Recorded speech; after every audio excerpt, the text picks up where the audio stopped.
원숭이 두창은 국내에서는 이미 사라진 천연두 비슷한 거라고 보시면 되겠습니다. 퍼지면 위험하지만 치료약도 있고 백신도 충분하기 때문에 크게 걱정할 필요 없다는 전문가도 많습니다. 얼마나 위험한지 대비는 어떻게 해야 하는지 따져보도록 하겠습니다. 자, 최원희 기자, 이게 새로 생긴 건 아니라면서요? 네, 신종 감염병은 아닙니다. 처음 확인된 건 1958년 덴마크의 한 실험실 원숭이한테서였고요. 사람한테서는 1970년 콩고에서 처음 보고됐습니다. 동물에서 사람, 드물지만 사람 간에도 퍼질 수 있는 전염병입니다. 걸리면 머리 아프고 열나고 근육통 있고 피부에 발진 생기고요. 잠복기는 평균적으로는 6에서 13일, 길게는 3주까지 이어집니다. 그러니까 감기 비슷한데 발진이 생긴다는 게 좀 다른 차이점이군요.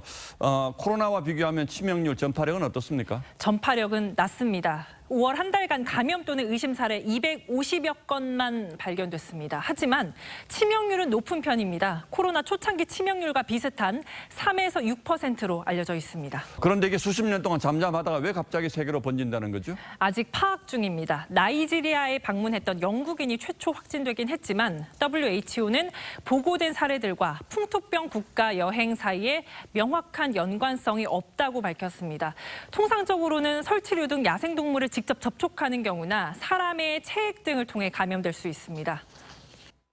호흡기로도 감염이 될 수는 있지만 직접 같이 사는 사람 정도의 밀접 접촉이 아니면은 코로나처럼 단지 접촉했다는 이유만으로 감염되기는 어려울 정도예요.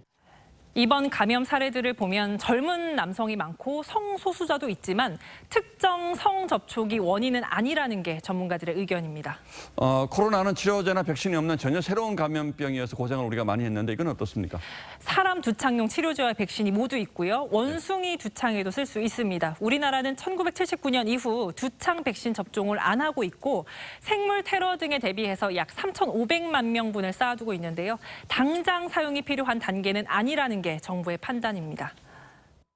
아주 큰 위험 상황이 아니라면 두창 백신은 사용하지 않는다는 것을 먼저 말씀드립니다. 백신을 맞아야 할 정도로 위험한 상황은 아니다. 이게 정부 판단이군요. 네, 그렇습니다. 전문가들은 연구가 많이 이루어지지 않은 질병인 만큼 일단 감염 경로 파악이 우선이라면서도 코로나와 같은 팬데믹 가능성은 희박하다고 보고 있습니다. 국내 유입 가능성이 있지만 전파력이 낮기 때문에 마스크 착용, 손 씻기 등 일반적인 방역 수칙으로 충분히 예방할 수 있을 걸로 보고 있습니다.